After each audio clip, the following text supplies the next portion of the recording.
CBN Professional. Uma parceria com o jornal Valor Econômico.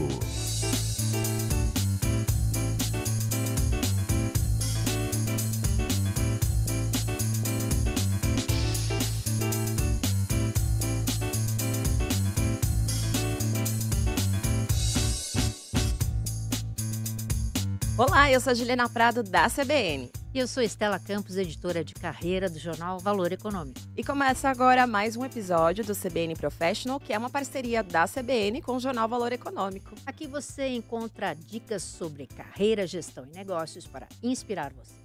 Lembro que você pode nos ouvir e nos ver. O vídeo e o áudio desse episódio já estão disponíveis nas plataformas digitais da CBN e também do Valor. Então ajeite os seus fones de ouvido ou aumente o som do seu tablet, da sua TV, do seu computador, porque a partir de agora nós vamos aprender muito por aqui sobre os novos desafios da liderança. E a nossa convidada de hoje começou a carreira trabalhando como analista em fundos de private equity, onde o seu papel era decidir se uma empresa valia um investimento.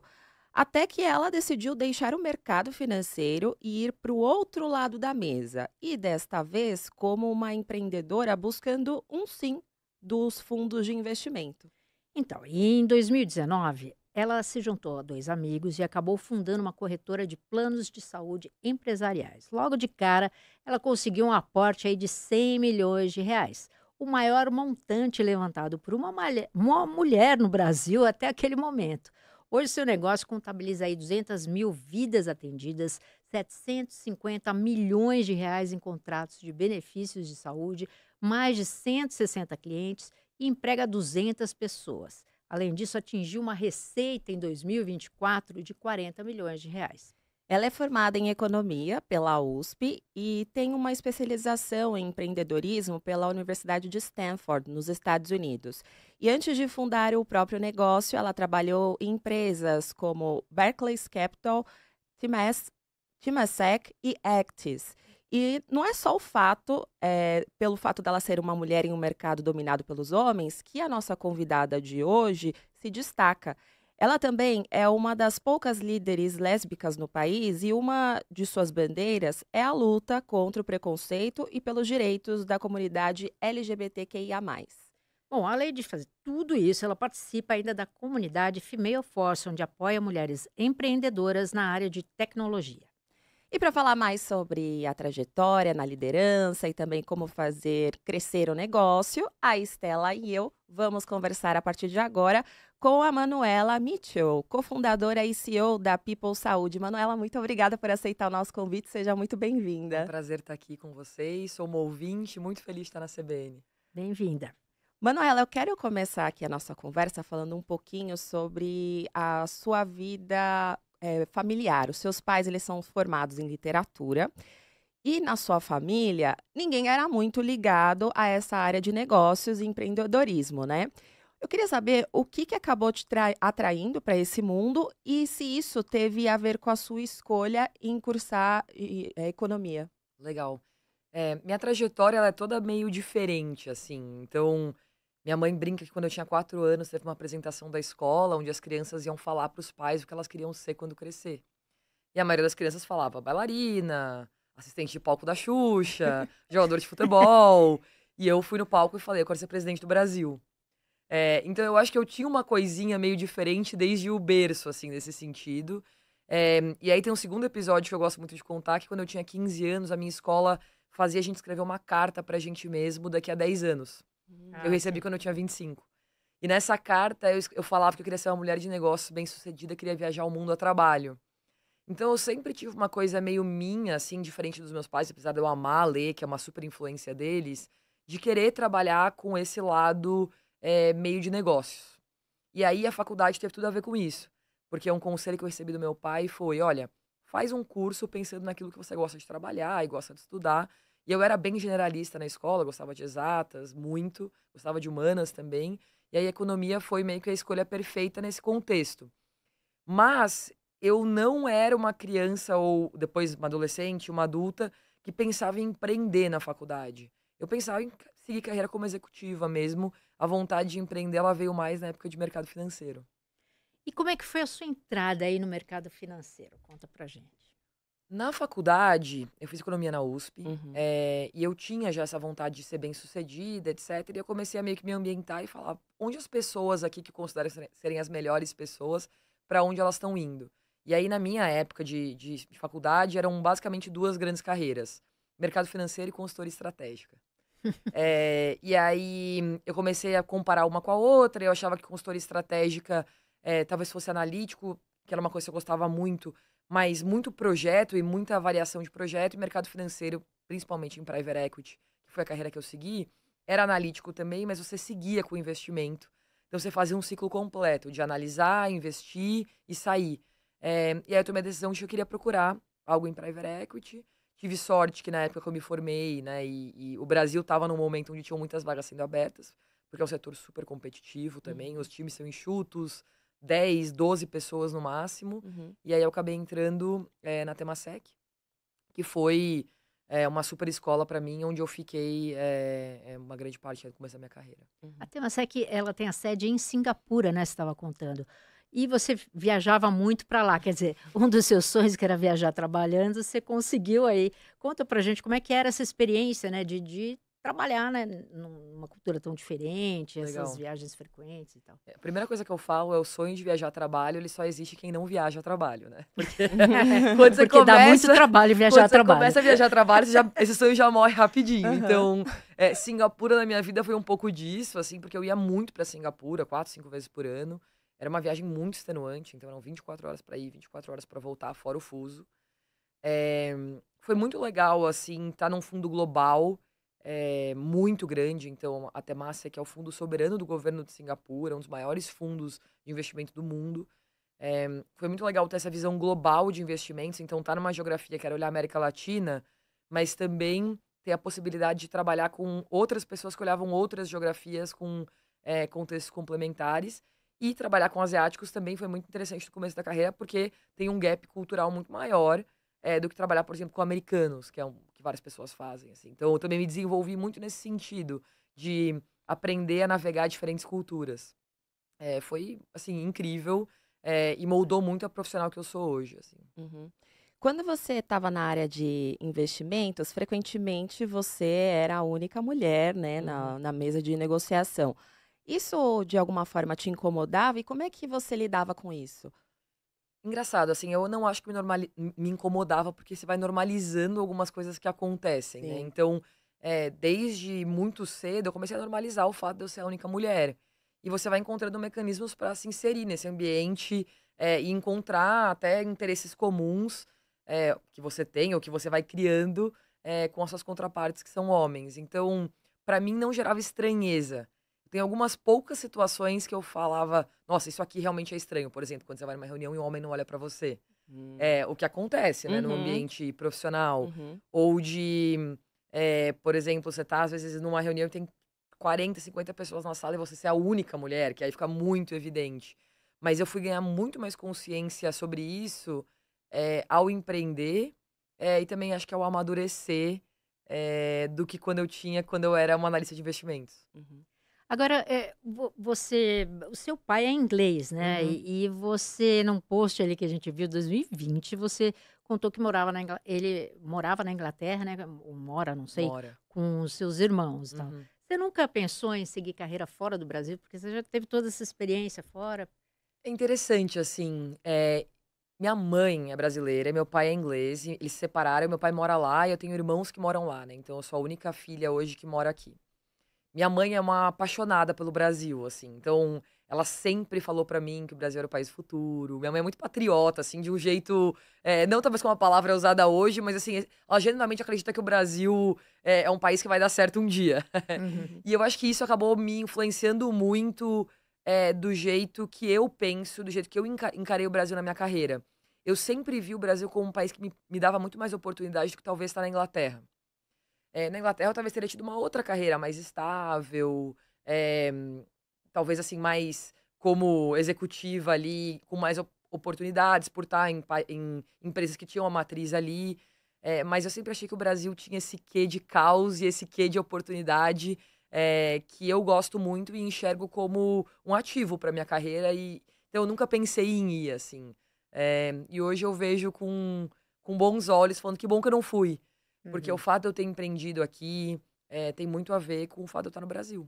Uhum. E essa sua trajetória empreendedora, né? Começou aí com uma série de frustrações aí no mercado financeiro. Eu queria que você contasse um pouquinho pra gente o que que te levou, né? O que que foi um incômodo bom, né? Que te Uhum. fez aí ter certeza que você ia apostar no seu negócio. Legal. Eu fiquei quase 10 anos assim, trabalhando no mercado financeiro, então eu aprendi muito. E sou muito grata pela capacidade analítica que eu desenvolvi, de entendimento de negócio, de olhar para vários negócios diferentes, entender como eles funcionavam. Então, eu sou super grata nesse sentido. Mas chegou um momento da minha carreira ali que eu olhava e falava, eu tô gastando às vezes muitas horas numa semana, trabalhando várias horas durante a madrugada para projetar um futuro e colocar um monte de premissa sobre coisas que eu não tenho a menor ideia de como funcionam, porque eu nunca trabalhei numa empresa. Associado ao fato de que, como analista de investimento, eu basicamente passava meu tempo todo com empreendedores. E aí eu comecei a ter aquela coisa do tipo, muita admiração por aquelas pessoas, e um pouco menos de admiração pelas pessoas que trabalhavam comigo. Uhum. Que eu olhava e falava, olha, eles estão tendo um monte de premissa, um monte de suposição aqui, sem nunca terem ido para aquele lado da mesa. Eles não sabem como a economia real funciona. E aí começou a me despertar uma vontade muito grande de tentar ir para o outro lado da mesa, ou de trabalhar com um empreendedor, de entrar numa empresa que estava começando. E aí essa vontade foi desabrochando na Pipo, né? Assim, então esse incômodo ele foi me levando para vários outros pequenos que eu acabei fundando a empresa. E Uhum. você quase foi para uma fintech no meio desse caminho? Quase fui para uma fintech, quase fui CFO de uma fintech, muito bem sucedida, inclusive, teria sido uma boa escolha profissional para minha carreira. Mas foi engraçado que essa fintech que eu quase fui, quando eu estava para assinar a proposta, eu olhei e falei, sabia que eu acho que eu consigo empreender também? Talvez eu não precise fazer isso como executiva, mas talvez como empreendedora. E ali eu dei um passo para trás, e aí eu fiquei quase 6 meses pensando no que eu ia fazer. E aí eu fui lá e empreendi, assim. Então foi parte importante da decisão também. E aí você e os seus sócios decidiram fundar a People, né? Uhum.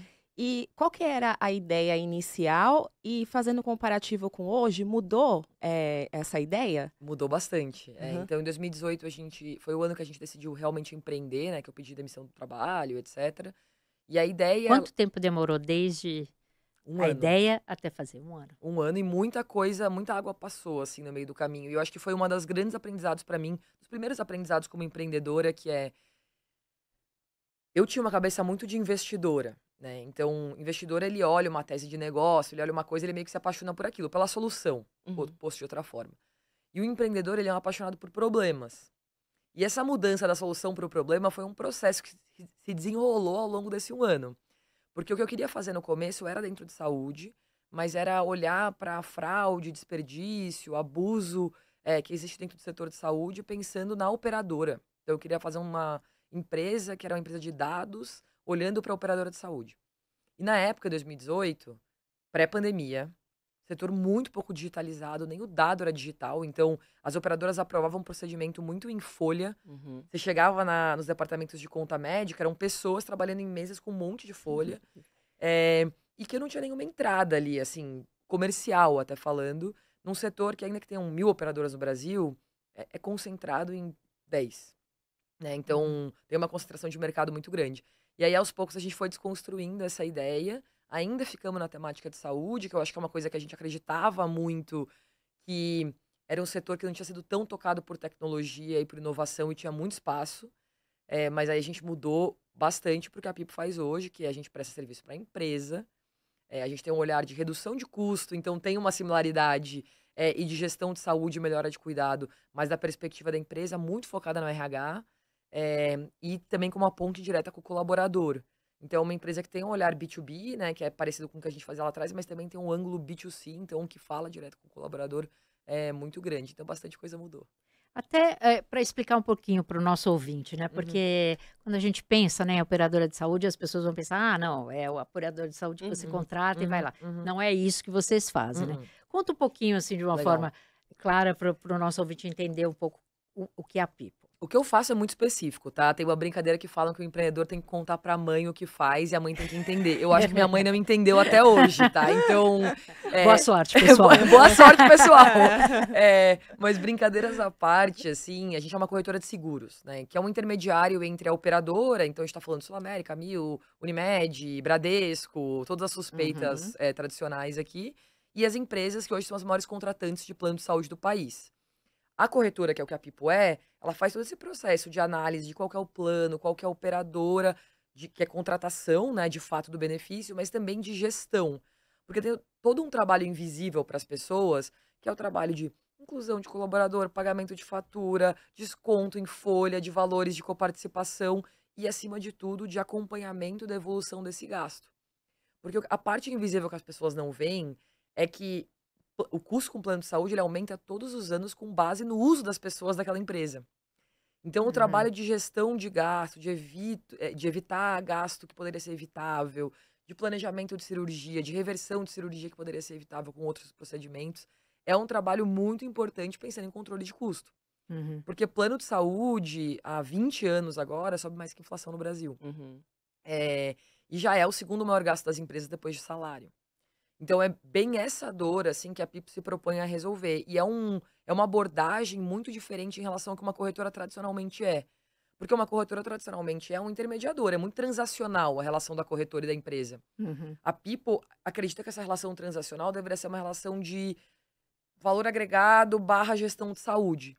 Então, a gente fala, né, gestão de saúde que dá resultado. Nós somos uma corretora muito focada em cuidado de saúde, que é o que a gente é conhecido no mercado. E a gente atende hoje empresas médias, grandes, empresas muito grandes, que tem essa dor de um custo de saúde que tem baixa previsibilidade de para onde ele vai e que está constantemente acima da inflação. E a terceira dor, às vezes, é de o colaborador, mesmo com todo esse investimento, se sentir desamparado ou ter uma baixa percepção em relação ao benefício contratado. Então, por isso que a gente cria uma relação de concierge direto com esse colaborador, para tentar fazer ele ter um melhor uso e uma melhor percepção do benefício que a empresa investe tanto.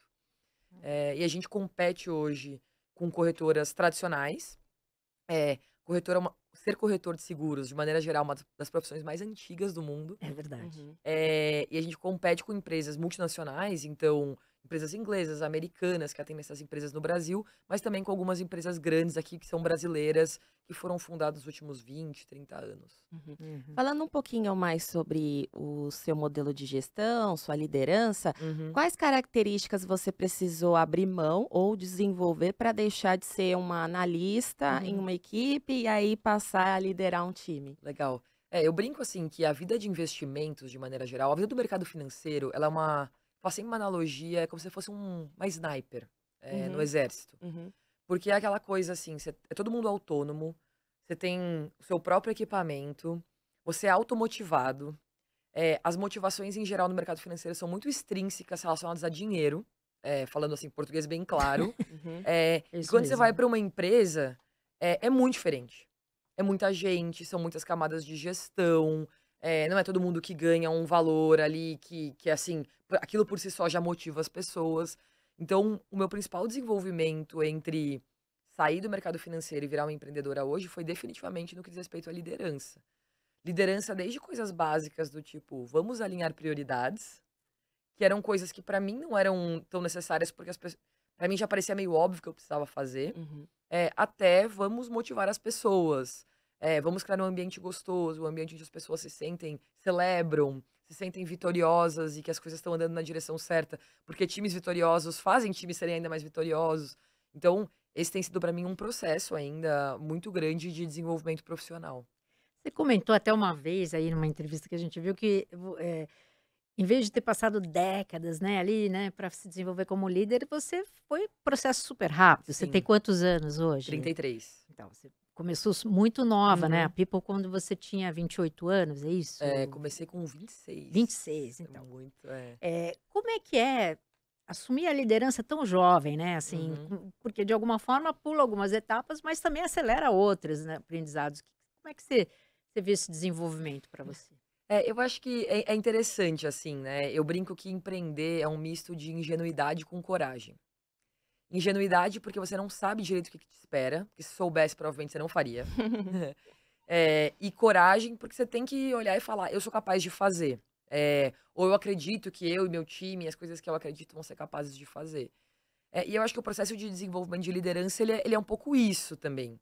Quando eu comecei a Pipa, eu acho que eu nem sabia o que era ser uma líder. E é por isso que eu comecei. Porque hoje também minha vida tem muito a ver com lidar com um problema de gente, né? Com Aham. conflito entre pessoas, em como eu Liderança, incentivo quantos colaboração. por cento do seu dia é resolvendo problema com gente? Eu diria que uns 50% pelo menos, assim, não então tem muita, talvez eu não sabia isso quando eu comecei, né. Mas eu acho que tem um processo também de você gostar disso e querer se desenvolver nisso, que foi muito interessante pra mim, porque eu descobri nisso uma paixão.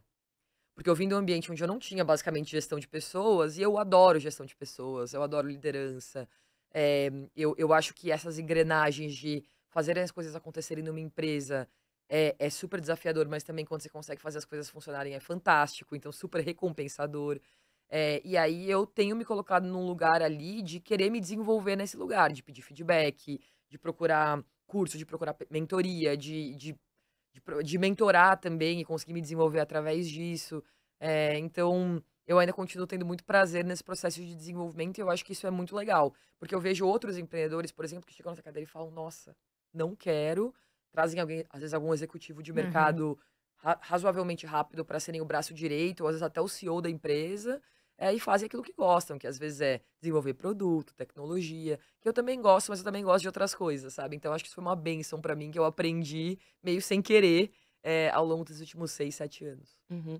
Você diz que um dos maiores orgulhos foi construir uma empresa com uma cultura forte e Uhum, onde é bom trabalhar, né? uhum. Quais medidas que vocês tomaram desde o início para cultivar esse ambiente e que tipo de cultura vocês queriam criar ali no começo? Legal.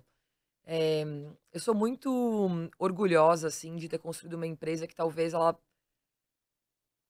procurou construir o próprio modelo dela de trabalhar. Então, eu brinco assim, quando você começa a empreender, tem os livros de negócio que você lê, que te dizem que você deve fazer algumas coisas, né. Então, tem os modelos de gestão mais provados, então, o Jack Welch, o modelo 3G aqui no Brasil, e aí tem as coisas que você acredita, talvez, ali no começo. E aí, você vai pendulando entre esses 2 lugares, e descobre, como tudo na vida, que talvez o melhor seja ali no meio, né. Eu brinco Uhum. assim, a gente fica muito no preto e no branco, e depois a gente vai descobrindo que a vida é cinza, que é a Uhum. mistura dessas 2 cores. E pra mim a Pipo é um pouco desse lugar, assim, eu não acho que a Pipo se espelhou em uma cultura que a gente fez um Ctrl C, Ctrl V, mas a gente foi também desenvolvendo nosso próprio jeito de trabalhar. O que que isso significa na prática? Acho que a gente é um ambiente leve, é um ambiente autêntico, onde as pessoas podem ser elas mesmas, a gente não tá super, assim, enquadrando as pessoas num ambiente corporativo, rígido, sabe. E eu acredito muito que isso tem um valor muito grande, de ser você mesmo no ambiente de trabalho, e de se sentir pleno nas diferentes esferas da sua vida, né. Então, não tem aquela separação, não existe ruptura, na vida profissional e vida pessoal. Então acho que a Pipo tem muito disso. É um ambiente que valoriza e celebra muito a diversidade, não só de gênero, de orientação sexual, mas de pensamento também. Eh, e eu acho que é um ambiente muito transparente, tanto de falar sobre coisas boas e coisas ruins com os colaboradores, de receita e de gasto de dinheiro e como isso é um problema. E também é um ambiente muito focado em desenvolvimento, assim. Eu costumo dizer muito uma frase tipo: "Não existe lugar perfeito em nada na vida". E esse lugar da perfeição, ele é inatingível. E eu acho que as redes sociais, às vezes, colocam a gente nessa busca, às vezes até de perfeição, que é um lugar muito ruim para você estar, pessoal, profissionalmente falando. Mas existe sim na Pipa a capacidade de controlar aquilo que a gente tenta melhorar todos os dias. Então tem até um dos valores que a gente fala: somos inquietos e melhoramos sempre. E eu me orgulho muito da Pipa ser um ambiente de foco no cliente, escuta genuína e melhoria contínua. E eu acredito muito, como líder da empresa, de que execução disciplinada e constante é muito maior do que visão grandiosa e inspiradora. Uhum. E eu acho que é isso que a gente tentou nos últimos 5, 6 anos construir, e que eu olho pra trás, assim, e eu falo: "A gente tá construindo", sabe. Todos os indicadores melhoram muito, assim, quando a gente olha, então eu vejo que muito do meu trabalho é sair, às vezes, daquele dia a dia que é muito desgastante, e mostrar para as pessoas um pouco daquela visão um pouco mais expandida, removida, da floresta, né, como algumas pessoas chamam. Uhum. Então tenho muito orgulho, assim, do que a gente tá construindo. Agora, como é que vocês lidam lá com a flexibilidade, né? Que é uma das grandes questões hoje, né? Vai Uhum. todo mundo trabalhar, presencial ou não vai? Autonomia, confiança. Como é que é para você? A gente já teve diferentes modelos, acho que é importante falar isso também, nesse lugar da perfeição inatingível, Uhum. sabe. A gente começou presencial, eh, eu lembro inclusive de uma conversa que eu tive com um dos colaboradores no começo da Pipo, que ele falou: "Vamos começar a instituir um ambiente mais remoto, de home office", e eu falei pra ele: "Eu não acredito em cultura remota". E eu lembro de eu falar dessa Isso foi antes frase, da antes da bom, vocês pandemia. surgiram durante ali, né, Mas da foi um pandemia. pouco Um antes, assim, pouquinho quando a gente antes. era Uhum. presencial mesmo, Aham. e tal, aí teve pandemia. As coisas começaram a rodar bem, a vida estava indo ótima, a empresa feliz, difícil de contratar gente, começamos a contratar gente fora de São Paulo. E aí eu fui lá e fiz uma afirmação na empresa, falei: "A gente é primariamente remota, vamos contratar gente no Brasil inteiro e vamos embora". Hoje, como a Pipo tá? A gente continua sendo principalmente remoto, então a gente tem alguma necessidade das pessoas irem no escritório, principalmente quem é comercial. Então os times com maior presencialidade hoje vão uma semana no mês. Então a gente faz um esquema que é rotacional até para pessoas poderem trabalhar um pouco mais fora de São Paulo, então elas vão uma semana e ficam 3 semanas de casa. Mas a grande maioria dos times, sei lá, eu diria que 50, 60% da Pipo não tem necessidade nenhuma de ir no trabalho, de ir para o escritório. Mas a gente contrata hoje só em São Paulo. Por quê? Nosso regime interno é esse, mas o cliente a gente tem o cliente no centro. E o cliente não necessariamente, que é uma empresa, tem o mesmo regime que a gente. E às vezes o cliente quer que a gente vá no escritório e a gente precisa garantir que as pessoas vão no Então cliente quando vocês ele têm uma precisa. base de É. escritório. A gente tem uma base de escritório, e aí a gente começou no começo, quando era todo mundo espalhado, tem que vir no cliente, a maioria dos clientes ficou em São Paulo. Aí era assim, nossa, a pessoa mora em Alter do Chão, Santarém. Uhum. Como que você traz alguém de Santarém para São Paulo? Assim, o custo, o deslocamento, o tempo de deslocamento, então a gente mudou. Então, hoje a gente tem esse lugar de ser principalmente remoto, a maioria das pessoas não precisam ir no nosso escritório, mas elas precisam ir no cliente caso seja necessário. Uhum. E funciona super bem, assim, e eu vejo como um ativo de cultura. No sentido de que as pessoas valorizam o trabalho e a flexibilidade do trabalho como um benefício, intangível, mas tangível mesmo. A gente vê pessoas recusando propostas, às vezes com um salário mais alto, mas com presencialidade de 5, 4 vezes por semana. Eh, e a gente vê também como um ativo de, pô, as pessoas terem um pouco mais de flexibilidade dentro das próprias casas. Eu, sinceramente, acho que funciona muito bem. Vão existir casos de que tem uma pessoa que a gente descobre que tem 2 trabalhos, a gente já descobriu na Pipo. Mas eu sempre tento me lembrar de uma coisa que às vezes tem uma minoria barulhenta que a gente tenta punir uma maioria que tá funcionando super bem por conta de uma ou 2 pessoas que às vezes descumprem os Uhum. combinados. Uhum. A gente como ser humano tem muita vontade às vezes de focar nisso, né, tipo, Aham. focar nessa minoria que tá fazendo um barulho lascado e tal, e aí penaliza todo mundo que tá, tipo, ótimo. Uhum. Então eu tento me policiar muito nesse lugar e continuar acreditando nesse modelo de trabalho. Uhum. Como foi para vocês montarem uma equipe do zero? O perfil, vocês desenharam isso? Como é que foi isso? Olha, eu acho que no começo foi muito, assim, tentativa e erro, um PowerPoint cheio de sonhos, assim, sendo bem transparente. Eu faria muito diferente hoje se eu fosse começar uma empresa de novo.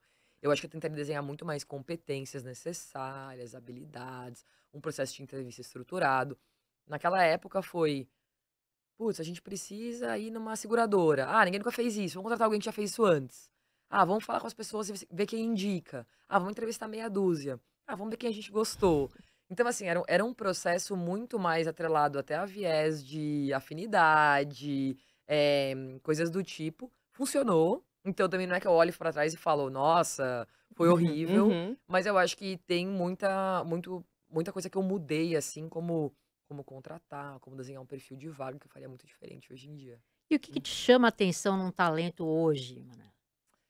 Olha, eu acho assim, pra mim, coisas que eu desmistifiquei na minha vida, vou começar por isso. Uhum. Eu fiz USP, e quando eu saí da USP, eu valorizava muito a inteligência FUVEST, eu chamo. Uhum.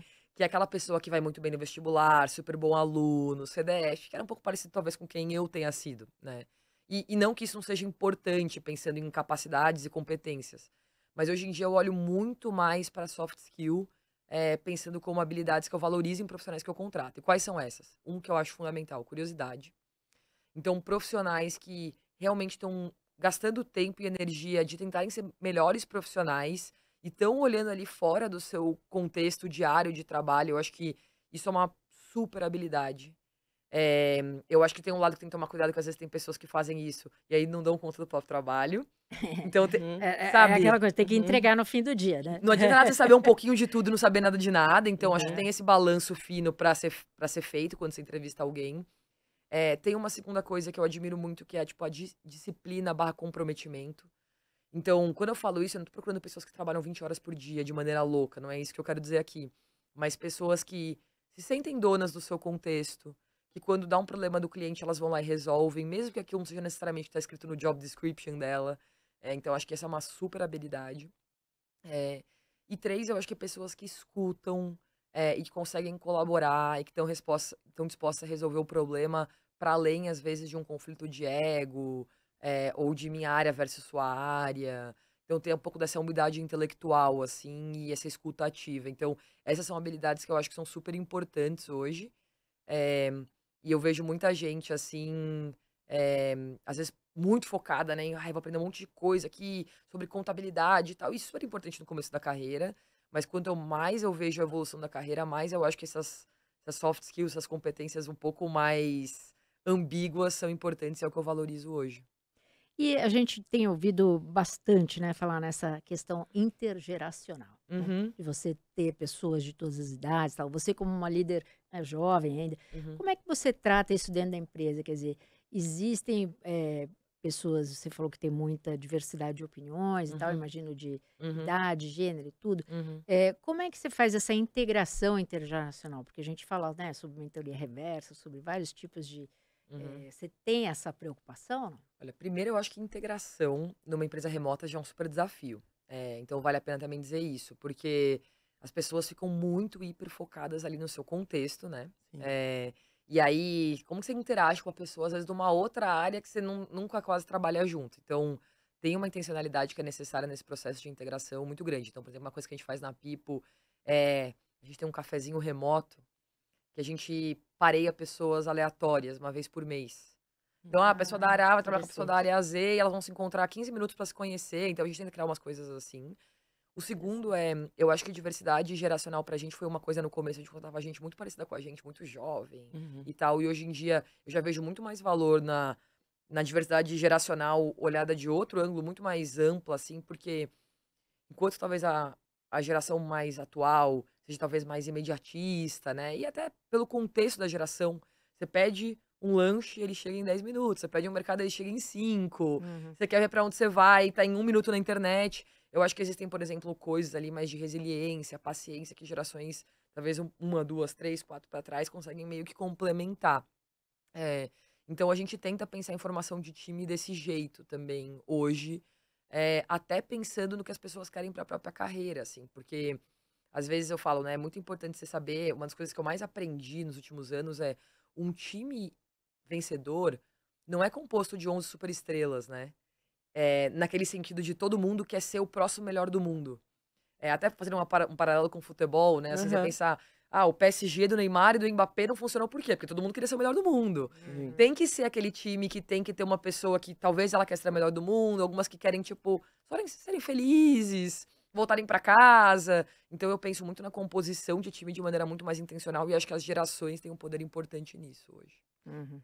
Uma das principais bandeiras, é sua pessoal, né, é da Uhum, diversidade, também em uhum, especial a luta pelos direitos das pessoas LGBTQIA+, né. uhum, Hoje, lá na People, vocês têm 70% de mulheres no quadro, uhum, 1/3 de pessoas pretas e 20% de pessoas que se identificam como LGBTQIA+. uhum. Queria saber, que diferenças você percebe aí no dia a dia ao fazer parte de um ambiente, assim, muito diverso, diferentes de outros lugares que você trabalhou, e quais os desafios e as vantagens aí que isso traz? Legal.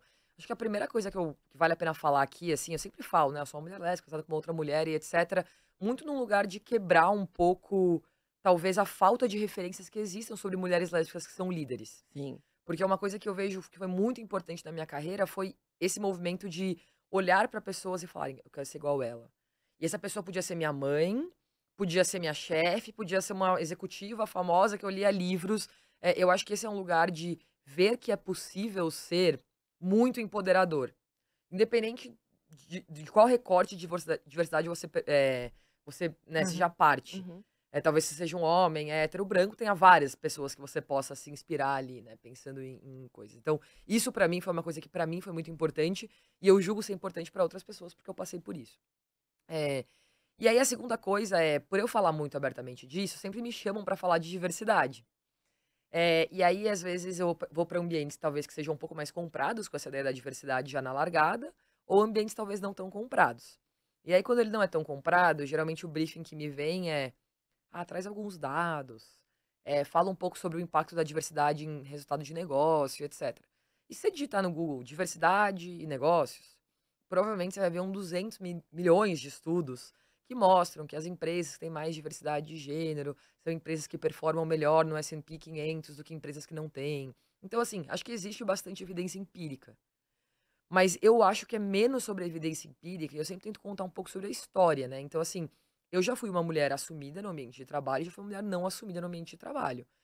E a Manuela, em termos de HD, né, o computador da Manuela, a competência dela, a inteligência dela era exatamente a mesma nessas duas pessoas. Mas o como você se porta, então a Manuela que precisava falar que ia ver uma amiga, que tinha que falar que não namorava ninguém, que voltava pra casa, às vezes estava pensando com a cabeça fora dali, ela performava num nível de performance. E a Manuela que hoje fala sobre a esposa com todo mundo, e a Manuela que fala sobre os sonhos e as frustrações, ela é uma Manuela que ela é aquela Manuela inteira, dentro do trabalho e fora dele. E essa Manuela com certeza está performando melhor como pessoa, como indivíduo. E eu acho que é isso que a diversidade ela tem o poder de gerar. Quando eu defendo a diversidade, eu não acho que todas as mulheres do mundo que são líderes ou que o mundo deveria ser dominado por mulheres lésbicas, né? Que eu acho que é um jeito como as pessoas às vezes tentam é, inverter as conversas sobre diversidade. Até porque, se você olhar de uma perspectiva representativa, o mundo, a norma do mundo é pessoas heteronormativas. Então, assim, existe uma coisa ali que vai ser natural, que essa vai ser a mesma coisa que você vai ver dentro das empresas. Mas eu acho muito importante que as pessoas não precisem esconder quem elas são, e que elas possam ser e ter conversas com outras pessoas que são diferentes dela de uma maneira super natural, assim. É isso que eu fomento muito dentro da Pipo, e eu acho que isso é transformacional, assim. Porque a criatividade, que está muito atrelada à inovação, ela tá muito atrelada a ser você mesmo. Ela tá muito atrelada, tipo, quando você vai estudar neurociência, a criatividade ela não vem de um lugar de medo. Ela vem de um lugar de relaxamento. Uhum. E a diversidade tem tudo a ver com isso, assim. Então eu tento muito falar sobre as histórias e um pouco menos sobre a estatística, que eu acho que tá super batido. E por que que eu defendo muito essa ser uma causa, assim. E aí eu acho que tem um trabalho, quando eu penso meus contrapartes, né? Uhum. A maioria dos CEOs das empresas são homens. Não de achar que eles deveriam sair dali, mas de tentar dar um pouco de consciência pra eles, do tipo, às vezes a sua vida, ou as coisas que você fala, ou a sua realidade, ela é um recorte muito privilegiado, que talvez não seja o recorte das outras pessoas. Então, tenta ser um pouco mais inclusivo na hora de falar, tenta trazer referências que talvez não sejam você, mas pessoas que você conhece. Então, quando alguém me chama pra falar numa empresa pra falar sobre a minha história, eu vou porque eu falo assim, eu acho até um dever cívico, assim, sabe? No Uhum. sentido de outras pessoas poderem enxergar em mim, talvez, um lugar de, pô, dá pra ser, sabe? Olha ela.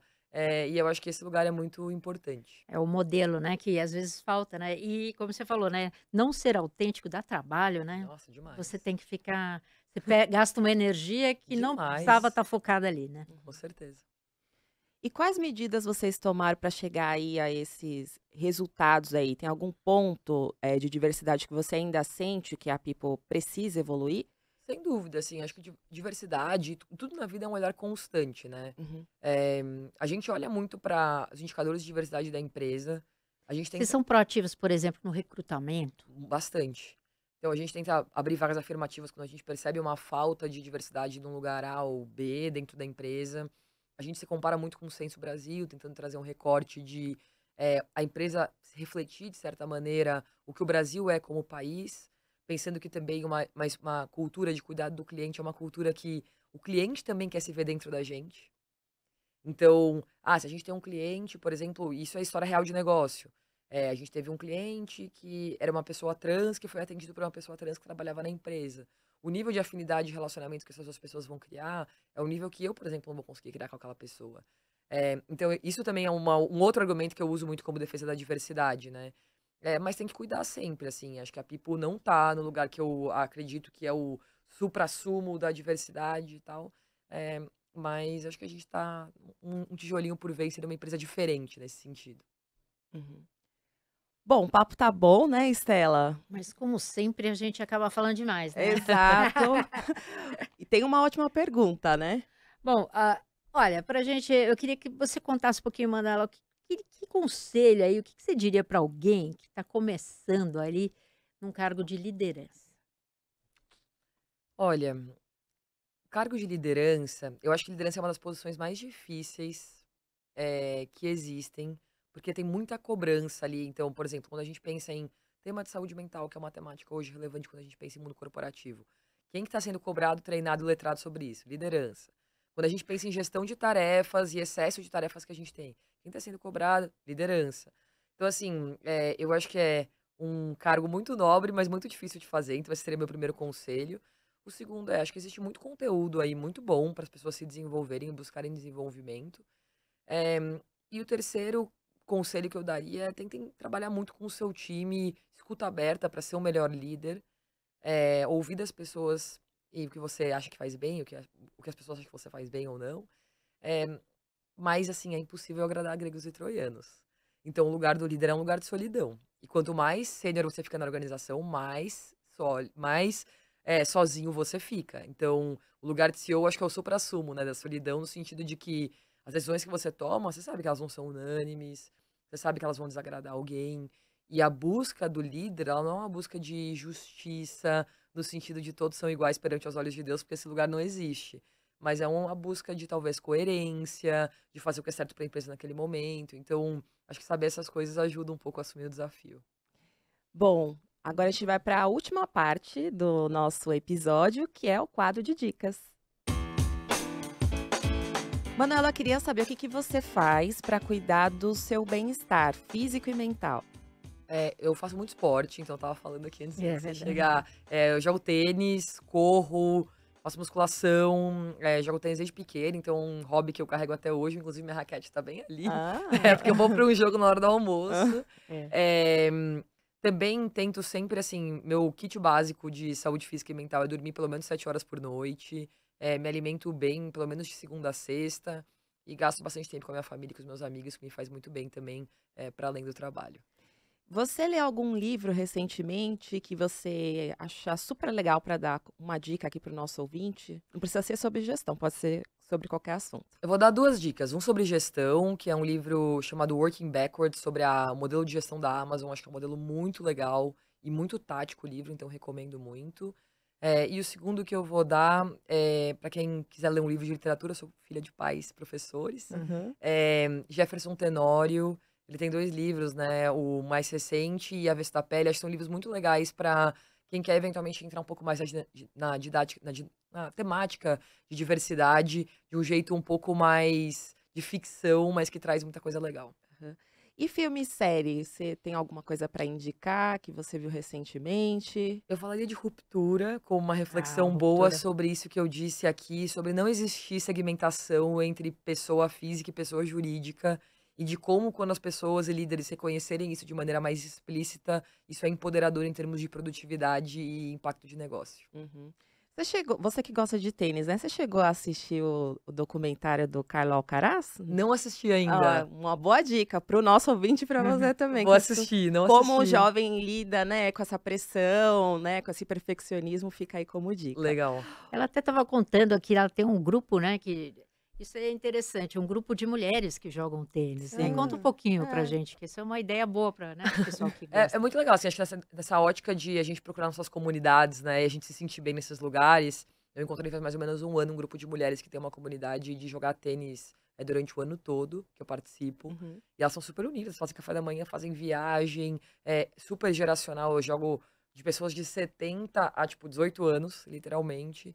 E é uma parte muito legal também na minha vida, assim, na minha saúde, é uma coisa que eu gosto muito. Muito obrigada, viu, Manuela? Gostaria muito de agradecer a sua presença. Espero que você volte mais vezes aqui. Obrigada a vocês, foi um prazer. Obrigada. E Estela, eu te encontro no próximo episódio, combinado? Combinado. A gente conversou aqui com a Manuela Mitchell, cofundadora e CEO da People Saúde. E agora eu vou ficando por aqui em mais um episódio do CBN Professional, que é uma parceria da CBN com o Jornal Valor Econômico. Se você gostou desse episódio, mande uma mensagem para o cbnprofessional@cbn.com.br. Se você quiser saber mais sobre o episódio que a gente abordou aqui hoje, entra lá no site do Valor Econômico. Os trabalhos técnicos desse episódio são da Débora Gonçalves e a sonorização é do Cláudio Antônio. O roteiro e a produção desse episódio foram feitos pela Estela Campos, pela Barbanor e também por mim, Juliana Prado. Eu encontro você na semana que vem. Beijos para você e até o próximo episódio. CBN Professional. Uma parceria com o jornal Valor Econômico.